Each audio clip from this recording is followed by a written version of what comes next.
Good morning, dear friends. I am Dr. Vinod Pankaj Mishra, and you are welcome in my YouTube channel Pankaj Institute of English. So, dear friends, I am here to teach use of there. There का प्रयोग मैं आज बता रहा हूँ. तो वैसे तो there का अर्थ होता है वहाँ, लेकिन जो there होता है वो दो प्रकार से यूज होता है. As a introductory subject. Introductory subject. यहाँ पे इसका कुछ भी नो मीनिंग, इसका कोई मीनिंग नहीं होता है, नो मीनिंग. और इंट्रोडक्टरी सब्जेक्ट के रूप में होता है जब शुरू में वाक्य के इन द बिगिनिंग. कहाँ पे होता है? इन द बिगिनिंग, बिल्कुल शुरुआत में. और देख दूसरा होता है देयर का यूज जब लास्ट में होता है तो एज एन एडवर्ब. यहाँ पे एडवर्ब की तरह यूज होता है. और there is something meaning, there is some meaning, यहाँ पे कुछ मीनिंग भी इसका निकलता है. जैसे हमने कहा ही वेंट देयर, वह वहां गया. सी मेट मी देयर, वह मुझसे वहां पे मिली.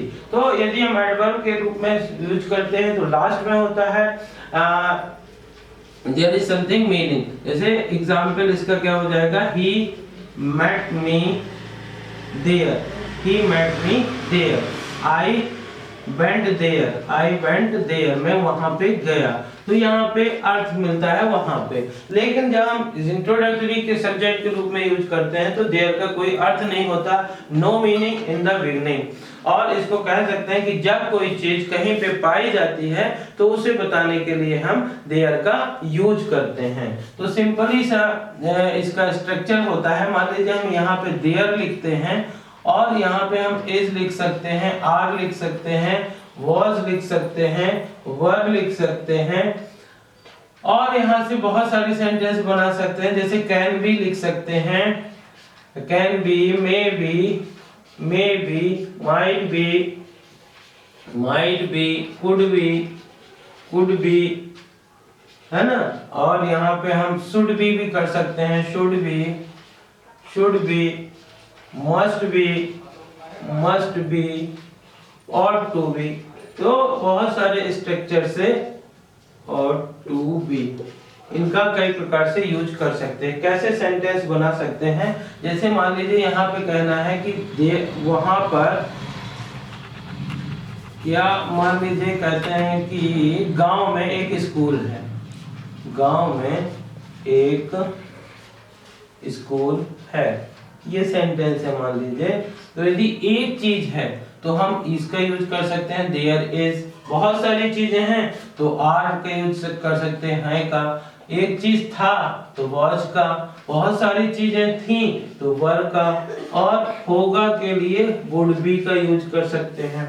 can be, इसके पहले मैंने आपको पढ़ाया किस प्रकार से can be का यूज कर सकते हैं. can be मतलब हो सकता है, may be मतलब हो सकता है, might be हो सकता है, could be मतलब हो सकता था. तो should be मतलब होना चाहिए, must be मतलब अवश्य होना चाहिए, ought to be मतलब भी होना चाहिए. तो गांव में एक स्कूल है तो हम बना देंगे कि there is a school in the village.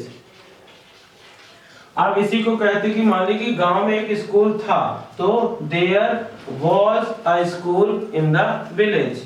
There was a school in the village. गांव में एक स्कूल था. हम कहते हैं कि गांव में कई स्कूल थे तो there were many schools.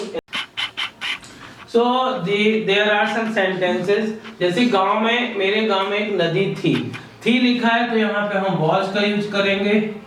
उसके बाद मेरे घर के सामने विशाल मेगा मार्ट है, यहाँ पे इज का प्रयोग करेंगे. जंगल में एक सफेद शेर था तो वॉज का यूज करेंगे. मेरी कार में 20 लीटर पेट्रोल हो सकता था तो कुड बी का यूज करेंगे, कुड बी. और उसके घर में एक समस्या हो सकती है, कैन बी का यूज करेंगे, कैन बी. इस कमरे में एसी होना चाहिए, शुड बी का यूज करेंगे, शुड बी. हर स्कूल में अनुशासन अवश्य होना चाहिए, मस्ट बी का यूज करेंगे, मस्ट बी. उस घर में एक लड़की हो सकती है, मे बी का यूज करेंगे. उसके बाद इस घर में so with the help of there how can we translate these sentences। यहाँ पे 10 सेंटेंस दिए हुए देयर का प्रयोग करके कैसे ट्रांसलेट कर सकते हैं। मेरे गांव में एक नदी थी। There was a river in my village. मेरे घर के सामने विशाल मेगा मार्ट है। तो there is a Vishal mega mart in front of my home. जंगल में एक सफेद शेर था। There was a white tiger in the forest. मेरी कार में 20 लीटर पेट्रोल हो सकता था। तो हो सकता था के लिए कुड बी का यूज करते हैं। There could be 20 litre petrol in my car. उसके घर में एक समस्या हो सकती है। कैन बी का यूज करेंगे। There can be a problem in his home. इस कमरे में एसी होना चाहिए। शुड बी का होना चाहिए। There should be AC in this room. हर स्कूल में अनुशासन अवश्य होना चाहिए। अवश्य होना के लिए मस्ट बी का यूज करते हैं। There must be discipline in every school. उस घर में एक लड़की हो सकती है। 50-50 पॉसिबिलिटी है तो मे बी का यूज करेंगे। There may be a girl in that house. घर में 3 दरवाजे होंगे। There would be 3 doors in this house. वहां पर 2 लड़के होंगे। There would be 2 boys there. यहाँ पे 2 देयर का यूज करेंगे boys. So in this way we can make a lot of sentence with the help of there. So dear friends, यदि आपको मेरा ये वीडियो लेक्चर पसंद आया हो तो इसे लाइक करिए, शेयर करिए और यदि आप चैनल के लिए नए हैं तो प्लीज इसे सब्सक्राइब करिए। Thank you, have a great day.